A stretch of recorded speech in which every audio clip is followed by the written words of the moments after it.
Hello बच्चों, आज हम 6th part molecular basis of inheritance lesson का शुरू कर रहे हैं और इसके लर्निंग ऑब्जेक्टिव्स हैं regulation of gene expression and lac of operon. Gene protein बनाता है, ट्रांसलेशन और ट्रांसक्रिप्शन हमने पढ़ लिया है। जीन होता है और उसका एक्सप्रेशन ये है कि उससे एक अमीनो एसिड की पॉलीपेप्टाइड चेन बनती है, लेकिन जीन्स का रेगुलेशन हर एक लेवल पे होता है। ट्रांसक्रिप्शन लेवल पे जिस जगह पर जिस टाइम पर जिस प्रोटीन को बनाने की ज़रूरत होगी उसी का ट्रांसक्रिप्शन होगा। प्रोसेसिंग होती है, उसके बाद स्प्लाइसिंग होती है, कैपिंग, टेलिंग, प्रोसेसिंग, उस टाइम पे भी रेगुलेशन होता है। जो इंट्रॉन्स होते हैं उनको निकाल दिया जाता है। तो हर जगह पर जीन का रेगुलेशन होता है।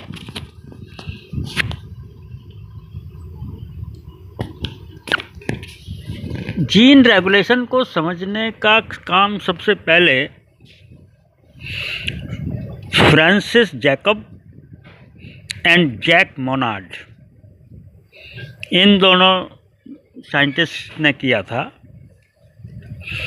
और इन्होंने प्रोकैरियोटिक सेल में ट्रांसक्रिप्शन एंड ट्रांसलेशन की पूरी प्रोसेस को पढ़ते हुए जीन एक्सप्रेशन का खोज की थी कि जीन का एक्सप्रेशन इस प्रकार कैसे होता है यहाँ और रेगुलेट कैसे होता है।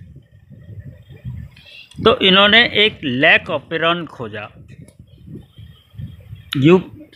प्रोकैरियोटिक में ई कोलाई बैक्टीरिया में ये रिसर्च कर रहे थे, तो इन्होंने एक ऑपेरन खोजा, इसका नाम रखा लैक ऑपेरन। ऑपेरॉन का मतलब है एक क्लस्टर ऑफ जीन्स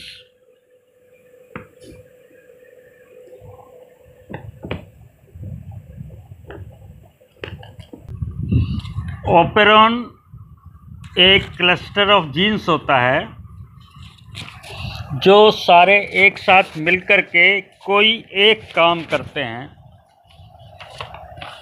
तो वो ऑपेरॉन के अंदर जीन्स अपने आप रेगुलेट हो जाती हैं। ये कैसे होता है इसको हम थोड़ा डिटेल में अब देखते हैं।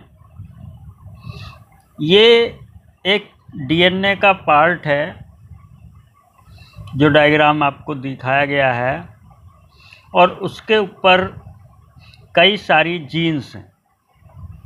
जैसे आपको पढ़ाया गया था कि जीन से पहले एक प्रमोटर रीजन होता है,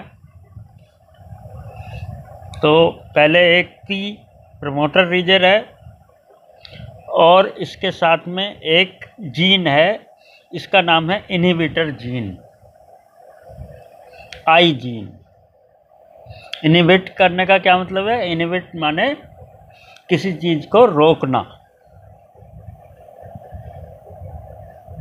ये प्रमोटर रीजन से ट्रांसक्रिप्शन चालू होगा और एक मैसेंजर आरएनए बनेगा, इनहिबिटर मैसेंजर आरएनए, और ये बाहर जाएगा राइबोसोम में और एक प्रोटीन बनाएगा जिसका नाम है इनहिबिटर प्रोटीन या रिप्रेसर प्रोटीन। और ये उसके बाद इसी ऑपेरॉन के दूसरे प्रमोटर रीजन शुरू होता है, वहाँ पे जाकर के बैठ जाएगा। यानी अब इसके बाद फिर 3 जीन और हैं जिनका प्रमोटर रीजन पी है और एक ऑपरेटर रीजन है, प्रमोटर और जीन्स के बीच में ऑपरेटर रीजन। तो ये ऑपरेटर रीजन पे जाकर के ये रिप्रेसर प्रोटीन बैठ जाएगी। तो ये जो सेकंड प्रमोटर है इसका कोई असर नहीं पड़ेगा और जो आगे जीन्स हैं लैक जेड, लैक वाई और लैक ए, इनमें कभी भी ट्रांसक्रिप्शन नहीं होगा और कोई प्रोटीन नहीं बनेगा। तो ये तीनों जीन्स लॉक्ड रहेंगी जब तक ये रिप्रेसर प्रोटीन ऑपरेटर रीजन के ऊपर बैठा हुआ है, क्योंकि आरएनए पॉलीमरेज जो ट्रांसक्रिप्शन के लिए ज़रूरी होता है, जो इनिशिएशन ऑफ ट्रांसक्रिप्शन करता है, ऑपरेटर रीजन से शुरू करता है, वो जब तक ये रिप्रेसर प्रोटीन बैठी हुई है तब तक ये वो काम नहीं कर सकता। तो अब ये जो 3 जीन्स हैं, मेन जीन्स हैं, जिन्हें हम स्ट्रक्चरल जीन नाम दिया है इसमें, जिसके लिए ये ऑपरॉन बना हुआ है, वो 3 जीन्स हैं, LAC-Z, LAC-Y, LAC-A। इनका काम क्या है कि LAC-Z जो है वो बीटा ग्लाइकोसिडेज एंजाइम बनाता है। LAC-Y जो है वो परमिएज एंजाइम बनाता है, और LAC-A जो है वो ट्रांस एसिटाइलेज एंजाइम बनाता है।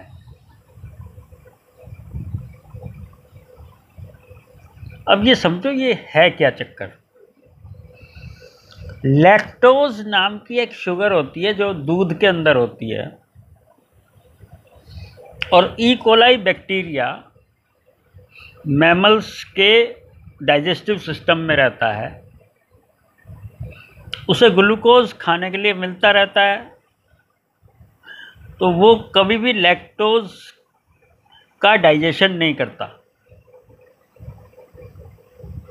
और उसकी जो मेम्ब्रेन है बॉडी की, उसकी सेल की, वो परमिट नहीं करती लैक्टोज को अंदर आने के लिए।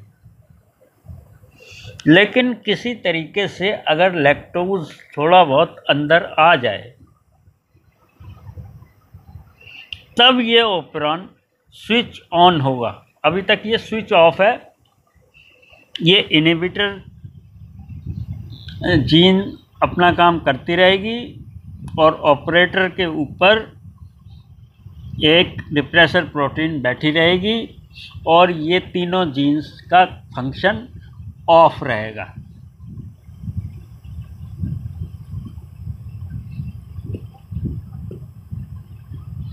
अगले डायग्राम में देखते हैं, अगर थोड़ा बहुत लैक्टोज आ जाए अंदर या ग्लूकोज ख़त्म हो जाए सिस्टम में और बैक्टीरिया को खाने के लिए ग्लूकोज ना मिले, तो वो लैक्टोज थोड़ा बहुत अंदर ले लेता है, और ये लैक्टोज जो है, या एलो लैक्टोज कहते हैं इसको, जो बिना परमिशन के अंदर घुस जाए, ऐसा लैक्टोज, या मजबूरी में अंदर लेना पड़े, ये इंड्यूसर कहलाता है। अब ये बाकी की 3 जीन्स को स्विच ऑन करेगा, इसलिए इसे इंड्यूसर कहते हैं। ये रिप्रेसर प्रोटीन को इनएक्टिव कर देता है, रिप्रेसर प्रोटीन के साथ इसका बॉन्ड बन जाता है, और ये रिप्रेसर प्रोटीन को इनएक्टिव कर देता है, और रिप्रेसर प्रोटीन ऑपरेटर रीजन से हट जाती है, चिपक नहीं सकती ऑपरेटर रीजन के साथ। तो आरएनए पॉलीमरेज ऑपरेटर रीजन पे आ जाएगा, और बाकी जो तीनों जीन्स हैं, LAC-Z, LAC-Y और LAC-A, ये अपना अपना प्रोडक्ट बनाना शुरू कर देंगी। ये एक मैसेंजर आरएनए बनाएंगी जिसके अंदर 3 तरह की प्रोटीन बनाने के फंक्शन होगा, beta galactosidase, permease and trans acetylase.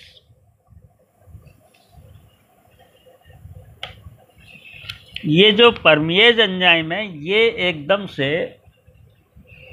Cell membrane के पास जाता है और फिर परमिएबिलिटी बढ़ा देता है उसकी, जिससे लैक्टोज अंदर आना शुरू हो जाता है।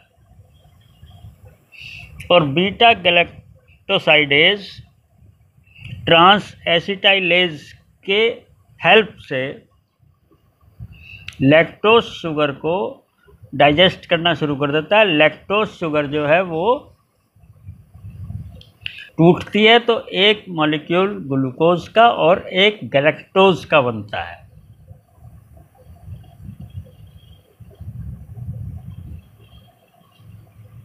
डाइसैकराइड है लैक्टोज शुगर, उसके अंदर एक ग्लूकोज का और एक गैलेक्टोज का मॉलिक्यूल होता है, और बिना ये बीटा गैलेक्टोसाइडेज एंजाइम के ये दोनों अलग अलग नहीं हो सकते, इनके बीच का बॉन्ड नहीं टूट सकता। और जब तक ये बॉन्ड नहीं टूटेगा, जब तक ग्लूकोज नहीं मिलेगा बॉडी को और एनर्जी नहीं मिल पाएगी।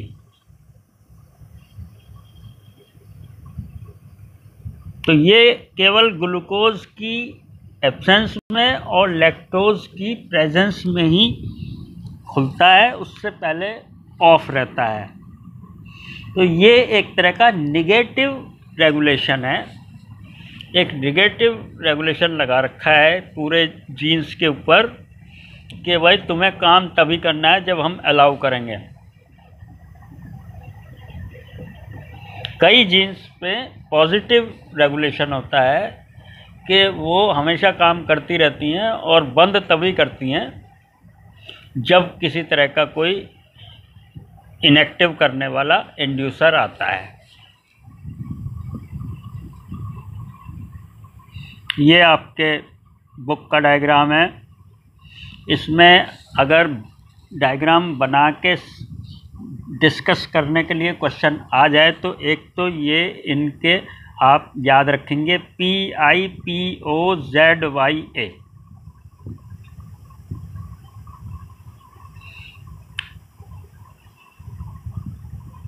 पी पोजा,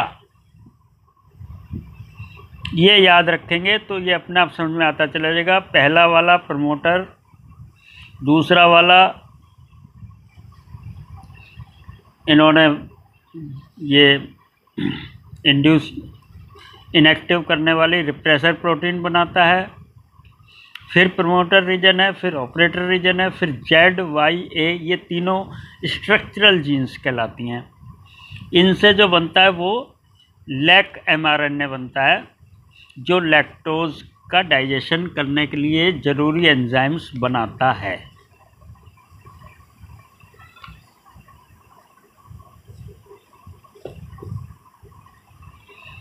अब यहाँ एक चीज़ आपको समझानी है जो पहले एक बार बात आई थी, लेकिन वहाँ पे ये नहीं इसलिए नहीं समझाई थी कि समझ में नहीं आती।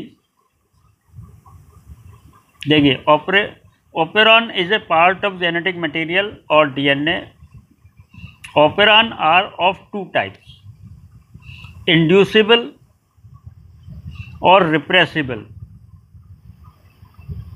इंड्यूसिबल वो होते हैं जो इंड्यूसर आता है तभी चलते हैं, और रिप्रेसिबल वो होते हैं जो चलते रहते हैं, जब रिप्रेसर आता है तभी रुकते हैं। मतलब पॉजिटिव रेगुलेशन, नेगेटिव रेगुलेशन है। एग्जाम्पल इनके दिए हैं लैक ऑपेरॉन यानी लैक्टोज का ऑपेरॉन और ट्रिप्टोफान TRP ऑपेरॉन।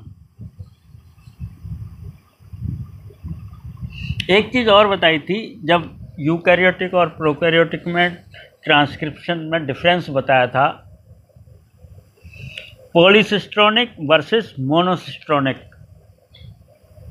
अगर एक mRNA कई सारी जीन्स से बनता है और फिर कई सारी प्रोटीन बनाता है, तो इस तरह के प्रोटीन सिंथेसिस को, इस तरह के ट्रांसक्रिप्शन को हम कहते हैं पॉलीसिस्ट्रोनिक।